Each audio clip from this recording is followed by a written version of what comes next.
स्वामी सामाजिक संगठन द्वारा मुक्तिधाम में लावारिस स्थिति में महीनों से रखी हुई अस्थियों को कई सामाजिक लोगों ने अपने आगे आते हुए मोक्ष की कामना से पिंड दान करते हुए अस्थियों को नर्मदा में विसर्जित किया। इंदौर शहर में मां देवी अहिल्याबाई होलकर की पावन नगरी ऐसे ही नहीं कहलाती। यहाँ पर कई तरह के कार्य पूर्ण किए जाते हैं।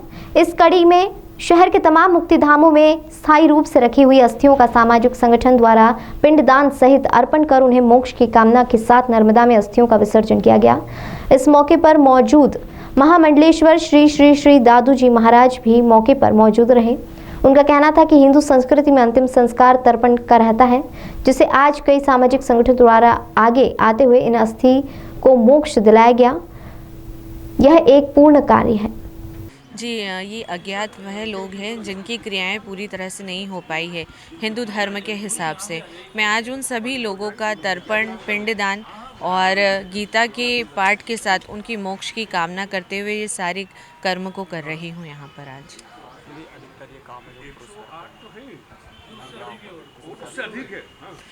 महिला और पुरुष ये किसी जेंडर का काम नहीं है, ये भावनाओं का, भाव का और कर्म का कार्य है। ईश्वर ने महिला को अगर जन्म देने की शक्ति दी है तो मोक्ष देने की भी उन्होंने उसको इजाज़त दी है। तो मैं इस चीज़ में विश्वास नहीं करती।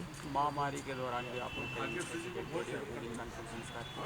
जी, देखिए वो समय हमारा लोग इंतज़ार कर रहे थे, जो ज़रूरतमंद थे कि कोई ऐसा व्यक्ति आएगा जो उनके लिए कार्य करेगा। उस वक्त हमें किसी ऐसे व्यक्ति की ज़रूरत थी जो अपने लिए भूलकर सभी के लिए काम करे।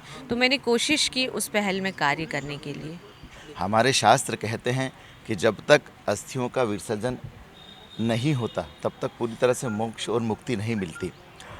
धीरे धीरे हम लोग इस प्रकार से होते जा रहे हैं कि जीवित इंसान की कदर नहीं करते, उनकी बातों का ध्यान नहीं रखते, उनको परेशान करते रहते हैं और उनको उनकी जो परेशानियां उसको दूर करने का प्रयास नहीं करते।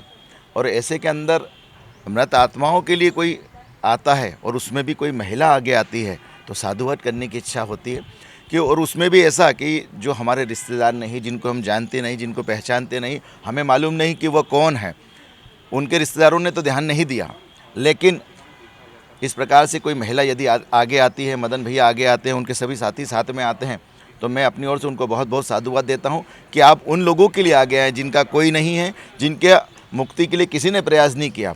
तो मैं अपनी ओर से इनको बहुत बहुत शुभकामना देता हूं।